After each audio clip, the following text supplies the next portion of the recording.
اعوذ باللہ من الشیطان الرجیم بسم اللہ الرحمن الرحیم۔ طلبہ اعظام، جیسا کہ آپ حضرات کے علم میں ہے کہ سورۃ الکہف کے دروس چل رہے ہیں، تو اب ہم نے سورۃ الکہف کا گزشتہ دن 50 نمبر آیت تک پڑھا، تو اب اس سے آگے ہم پڑھیں گے۔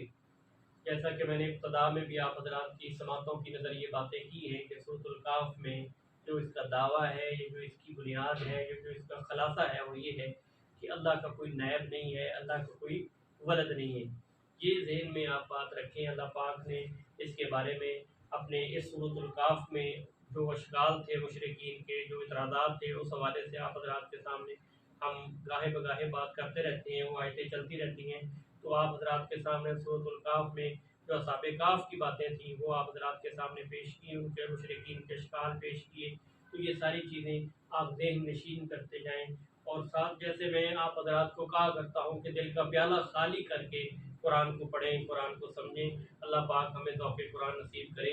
تو آج 51 نمبر آیت ہم سورۃ الکہف کی پڑھیں گے۔ بسم اللہ الرحمن الرحیم۔ ما اشہدتم خلق السماوات والارض ولا خلق انفسہم۔ اللہ پاک پچھلی آیت میں ہم نے پڑھا تھا کہ شیطان کے متعلق بتایا گیا تھا کہ یہ جو شیطان ہے یہ فرشتہ نہیں تھا بلکہ جن تھا۔ اس کے بارے میں پڑھا تھا پچھلی آیت میں کہ اللہ پاک نے جب فرشتوں کو حکم دیا کہ آدم کو سجدہ کرو، تو فرشتے اللہ کے حکم بجا لائے اور آدم کو سجدہ کیا۔ تو آدم کو سجدہ کرنے کے بعد تو جب آدم کو سجدہ فرشتوں نے کیا تو ایک ہستی تھی، ایک آدمی تھا، ایک شخصیت تھی جس نے سجدہ کرنے سے انکار کر دیا۔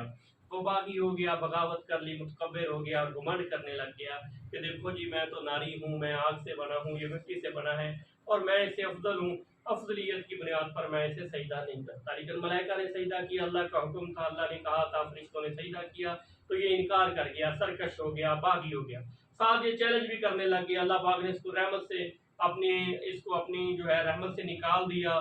یہ پھر باغی ہو گیا، سرکش ہو گیا، نافرمان ہو گیا اور پھر اللہ کے بندوں کو نافرمان کرنے کے لیے محنت کرنے لگا۔ تو اللہ پاک فرما رہے ہیں کہ میں اکیلی ذات ہوں، میرا کوئی مشیر نہیں ہے، میں نے کوئی وزیر نہیں رکھا ہوا۔ اللہ پاک فرما رہے ہیں کیا میں نے تم کو جمع کیا تھا جب آسمان اور زمین کو بنایا؟ جب آسمان اور زمین کو جب بنایا تو تم وہاں جمع تھے، اور جب میں نے تم کو پیدا کیا تو میں نے کیا تم کو تم تب بھی تھے جب میں نے تم کو پیدا کیا تو تم سے مدد لی تھی، یا جب میں نے زمین اور آسمان کو پیدا کیا تو مدد کے لیے تمہیں جمع کیا گیا تھا؟ وما کنتم متخذ المضلین عضدا۔ اور اللہ پاک گمراہ کرنے والوں کو مددگار نہیں بناتا۔ اللہ کے دین کا کام کرنے والے وہ ہیں جو راہ ہدایت پر ہوتے ہیں، ہدایت جن کے پاس ہوتی ہے، جو اللہ کے احکام صحیح طرح بجا لاتے ہیں، وہی دین کا کام کرتے ہیں، وہی لوگوں کو اللہ کی طرف لے کر آتے ہیں۔ جو خود گمراہ ہوتا ہے اس نے آگے پھر ہدایت کیا پھیلانی ہوتی ہے؟ اللہ پاک ایسے گمراہ لوگوں کو اپنا دین کا کام نہیں دیتے۔ یہ بھی یاد رکھیں یہ دین جو ہے یہ دین کسی کا محتاج نہیں ہے، ہم دین کے محتاج ہیں، اللہ ہمارا محتاج نہیں ہے، ہم اللہ کے محتاج ہیں۔ اگر ہم نہ کام کریں گے اللہ کو پرواہ نہیں ہے، اگر ہم دین کو نہ فالو کریں گے، دین کی اشاعت نہ کریں گے تو اللہ کو پرواہ نہیں ہے، لیکن نقصان کس کا ہے؟ ہمارا ہے۔ گھاٹے میں کون ہے؟ ہم ہیں۔ خسارے میں کون ہے؟ ہم ہیں۔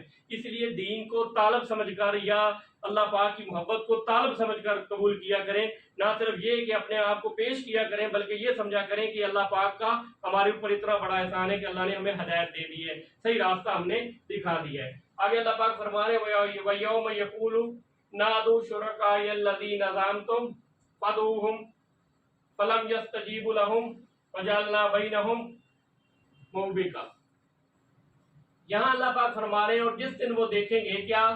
نارا نادو وَيَوْمَ يَقُولُ نَادُوا شُرَكَائِيَ الَّذِينَ، اور جب ان کو کہا جائے گا، ان کو جب ان کا پروردگار کہے گا، یوم جس دن ان کا پروردگار کہے گا کہ پکارو، کس کو پکارو؟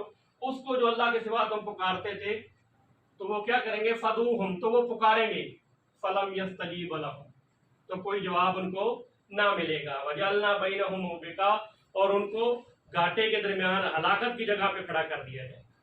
اب دیکھیں جو اللہ کے علاوہ غیر تھے، جن کی وہ غیر مانتے رہے، جن کی پوجا وہ کرتے رہے، جن کی تقلید وہ کرتے رہے، جن کو اپنا وہ مبتدا مانتے رہے، قائد مانتے رہے، رہنما مانتے رہے، یا پھر ان کو حاجت روا مانتے رہے، اور جن کو اپنا مشکل کشا مانتے رہے، جب معاشر کا دن ہوگا، ایک دن لگنا ہے، اس دن فیصلے ہوں گے، جس دن چٹیل میدان ہوگا، اللہ کا دربار ہوگا, انسان وہاں جمع ہوں گے.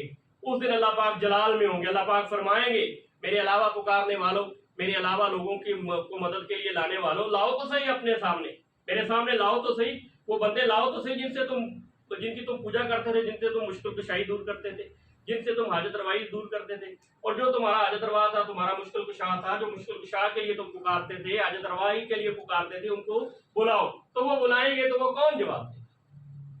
کس کی جرت ہے جو اللہ کے سامنے سر اٹھائے گا؟ کس کی جرت ہے جو اللہ کے دربار میں بات کرے گا؟ کس کی ایسی جرت ہے جو اللہ کے سامنے یہ کہے گا کہ میں اس کا الہ ہوں؟ یہ ہمارے گمان کی باتیں, ہمارے دماغ کی باتیں. ہمارے دماغ کو اصل میں بخار ہوا ہے, ہمارے دماغ کو اصل میں فالج ہوا ہے, کینسر ہوا ہے. ہمارے دماغ میں شرک کا جو کینسر ہے وہ اتنا پھیل چکا ہے کہ اب یہ لا علاج ہوتا جا رہا ہے, لا علاج ہوتا جا رہا ہے.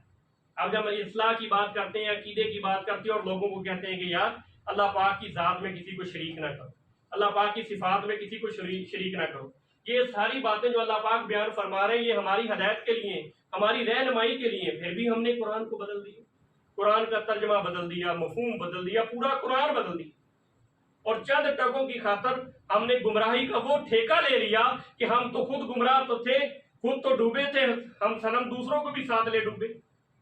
خود تو گمراہ ہو ہی رہے تھے, ساتھ دوسروں کو گمراہ کرنے کا بھی ہم نے ٹھیکہ لے لیا, اور آج گمراہ کر رہے ہیں, اور دین کے نام پہ گمراہ کر رہے ہیں, اسلام کے نام پہ گمراہ کر رہے ہیں, قرآن کے نام پہ گمراہ کر رہے ہیں.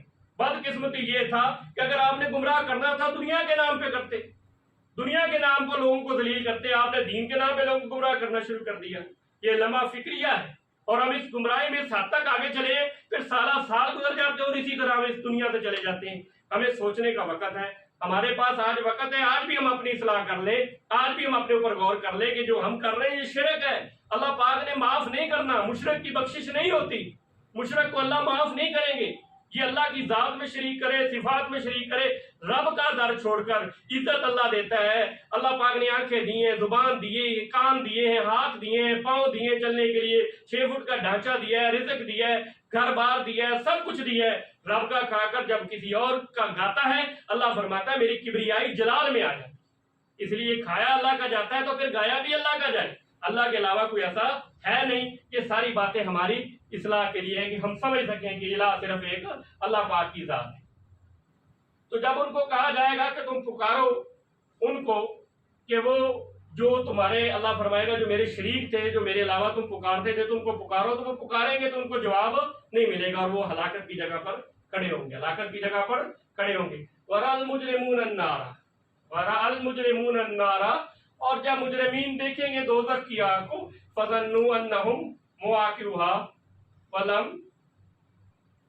وَلَمْ يَجِدُوا عَنْهَا مَصْرِفًا. اور جب مجرمین جہنم کی آگ کو دیکھیں گے تو یقین کر لیں گے کہ اس میں ہم گرنے والے ہیں, اور وہ کوئی نہیں جگہ پائیں گے, اور وہ ٹھکانہ نہیں پائیں گے, بچنے کا ان کو کوئی ٹھکانہ نہیں ملے گا, کوئی ایسی جگہ نہیں پائیں گے جس میں وہ بچ سکیں. وَلَقَدْ صَرَّفْنَا فِي هَذَا الْقُرْآنِ لِلنَّاسِ مِنْ كُلِّ مَثَلٍ, اور یہ البتہ تحقیق یہ قرآن ہم طرح طرح کی فائدے کی باتیں, لوگوں کی فائدے کی باتیں اس میں بیان کرتے ہیں, لوگوں کے فائدے کے لیے ہم اس میں آیتیں بیان کرتے ہیں, مثالیں بیان کرتے ہیں. کس کے لیے؟ وَقَالَ الْإِنسَانُ أَكْثَرَ شَيْءٍ جَدَلًا, اور سب چیزوں سے بڑھ کر انسان جھگڑالو ہے, بڑا جلد باز ہے, بڑا جھگڑالو ہے. یہ اللہ پاک انسان کی بھی بیان فرما رہے ہیں کہ انسان کس طرح ہے. وَمَا مَنَعَ النَّاسَ أَن يُؤْمِنُوا إِذْ جَاءَهُمْ, اور کس چیز نے منع کر دیا ہے ایمان لانے میں؟ إِذْ جَاءَهُمُ الْهُدَىٰ, جب تمہارے پاس ہدایت, جب تمہارے پاس کیا آ گئی ہے؟ ہدایت آ گئی ہے. وَيَسْتَغْفِرُوا رَبَّهُمْ, اللہ پاک یہاں یہ بیان فرما رہے ہیں کہ جب تمہارے پاس ایمان لانے, کس چیز نے روکا ہے کہ وہ ایمان نہ لائیں؟ جب تمہارے پاس ہدایت آ چکی ہے, کس چیز نے روکا ہے کہ اپنے پروردگار سے معافی نہ مانگیں؟ جب ہدایت آپ کے پاس آ چکی ہے تو آپ کو کس چیز نے منع کیا ہوا ہے کہ آپ اپنے رب سے معافی نہ مانگیں اور ایمان نہ لے کر آئیں؟ یہ اللہ پاک یہاں یہ بیان فرما رہے ہیں. إِلَّا أَن تَأْتِيَهُمْ سُنَّتُ الْأَوَّلِينَ, یا بجز اس کے کہ تمہارے ساتھ بھی وہی برتاؤ کیا جائے گا جو پہلے لوگوں کے ساتھ برتاؤ ہوا. او یاتیہم العذاب قبلا, یا تم اپنے سامنے عذاب دیکھ لو گے. یہ اللہ پاک نے ہمارے لیے جو باتیں بیان فرمائی ہیں، میں یہ سمجھتا ہوں یہ باتیں، یہ قرآن پاک کی جو آیات ہیں، یہ ہمارے لیے مشعل راہ ہے، یہ ہمارے لیے ذریعہ نجات ہے۔ آج کے سبق میں ہم نے جو پڑھا اس میں اللہ پاک نے اپنے بارے میں بیان فرمایا، یہ میں نے آپ حضرات کے سامنے متعدد بار یہ کہا کہ اللہ بڑے غیور ہیں، اللہ اپنی ذات کے معاملے میں اتنے حساس ہیں۔ اللہ پاک نے یہ بات بیان فرمائی کہ دیکھو میرے سوا کون ہے جس نے آسمان بنایا، زمین بنایا، اور یا تم وہاں اس وقت تھے میں نے تم سے معاونت لی تھی آسمان اور زمین کو بنانے میں یا تمہیں پیدا کرنے میں؟ یہ حقیقت میں بالکل واضح ہے، یہ ایک صرف اللہ کی ذات کا ہی کام ہے، اللہ کے سوا کوئی ایسا نہیں کر سکتا۔ اسی طرح اللہ پاک نے آگے یہ فرمایا، مشرکین کے حوالے سے فرمایا کہ وہ مشرکین جو ہیں وہ اپنے مددگاروں کو پکاریں گے، اس دن اللہ پاک کہے گا پکارو اپنے مددگاروں کو جن کو رب میرا در چھوڑ کر پکارتے تھے، تو وہ یقیناً پکار نہیں سکیں گے۔ اس لیے در صرف ایک اللہ کا ہی ہے، خالق صرف ایک اللہ ہی ہے، مالک صرف ایک اللہ ہی ہے، زندگی کا مالک بھی ہے، رزق کا مالک بھی ہے، موت کا مالک بھی ہے، مانگنا بھی اسی سے چاہیے، وہی مشکل کشا ہے، وہی حاجت روا ہے، اس کے سوا کوئی مشکل کشا نہیں۔ یہ ذہن میں بٹھا لیں۔ اللہ پاک جو سنا جو پڑھا اس پر عمل کی توفیق عطا فرمائے، کمی کوتاہی کو معاف فرمائے، وما علینا الا البلاغ۔